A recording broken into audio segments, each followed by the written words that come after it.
20 करोड़ 30 करोड़ ऐसे ऐसे काला धन घसकाता है। ब्लैक मनी को कंट्रोल करने के लिए दो रास्ते हैं। उसके बाद अगर इसको भी निपटा दिए, अब आपके पास दो मजबूरी, या ब्लैक मनी में सबसे खतरनाक चीज हो जाता है कैश पैसा। और इस ब्लैक मनी को खत्म करने के लिए, जो ब्लैक मनी है मनी, इसके लिए एक बहुत सटीक रास्ता होता है। जो हमारी करेंसी होती है, नोट, क्या होती है? करेंसी। करेंसी यानी नोट।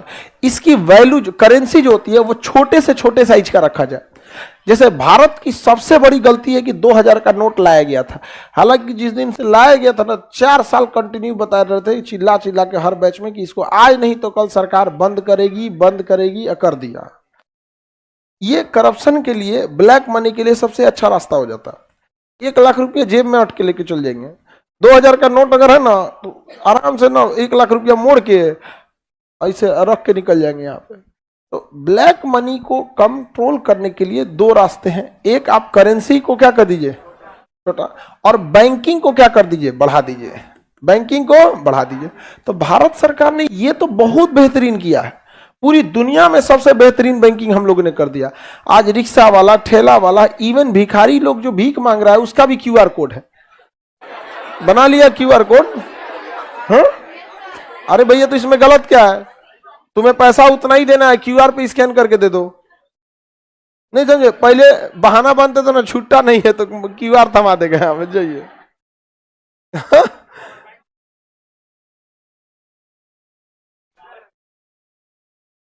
हाँ, अच्छा, मतलब पावर बैंक भी रखा रहता है सर, कि मतलब अगर कोई कह दिया कि मोबाइल डिस्चार्ज है तो कह देगा पावर बैंक से चार्ज कर लीजिए, फिर क्यूआर स्कैन कर दीजिए। तो चलिए, तो भारत सरकार काले धन के लिए एक काम बेहतर किया, बैंकिंग जोड़ दिया। पहले भारत में करोड़ों ऐसे लोग थे जो बैंक में जाने से डरते थे।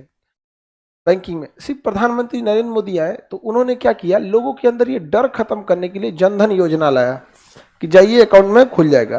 तो हमने बैंकिंग सेक्टर को तो बेहतरीन कर दिया यहाँ पर, और क्यूआर कोड भी ले दिया यहाँ पे। और 2000 का नोट तो एकदम गलत था। अब हम लोग आए हैं किस पे? 500 पे। 500 के बाद 200, उसके बाद 100। अगर ये भी गया ना, 500 वाला भी गया ना, तो समझिएगा कि काला धन ले जाने में बड़ी दिक्कत होगा। फिर आपको कहां शिफ्ट होना पड़ेगा? बैंकिंग में। अब मान के चलिए काला धन में भी दिक्कत किससे? बड़े बड़े धन से। 50,000, 1 लाख, 2 लाख से नहीं है, करोड़ों से, 20 करोड़ 30 करोड़ ऐसे ऐसे काला धन घसकाता है। अब 200 का नोट अगर 20 करोड़ लेंगे ना, बोरा में ले जाना पड़ेगा, एक ट्रैक्टर करना पड़ेगा। भैया का हो 20 करोड़ रुपया ले जाएगा। तो सरकार को अगर काला धन को कंट्रोल करना है, 500 वाला जिस दिन निपटा देगी ना, तो नॉर्मल आदमी जिसको करप्शन से कोई मतलब नहीं है, वो 50,000 60,000 का चीज अगर खरीद रहा है तो 2000 के नोट से खरीद लेगा, और नहीं तो 200 के नोट से खरीद लेगा, या तो 100 वाले से। और उससे ज्यादा का खरीदना है तो ऑनलाइन पेमेंट कर देगा। जैसे आजकल यंग जनरेशन तो ऑनलाइन कर ही देती है। जो लोग ऑनलाइन अभी भी कंफर्टेबल नहीं हो पाए हैं, जैसे बूढ़े लोग हैं, आपके बाबा दादा को देखिएगा, पिताजी को भी देखिएगा, उतने कंफर्टेबल नहीं होंगे ऑनलाइन में, तो वो लोग इसका यूज करेंगे। किसका? छोटका का।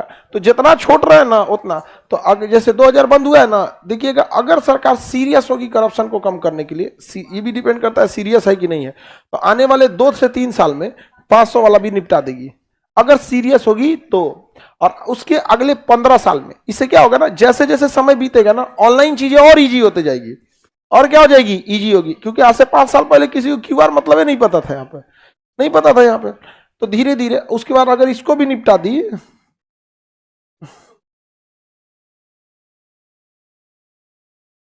अब आपके पास दो मजबूरी, या तो ऑनलाइन सीख लो या तो इतना लेके घूमो।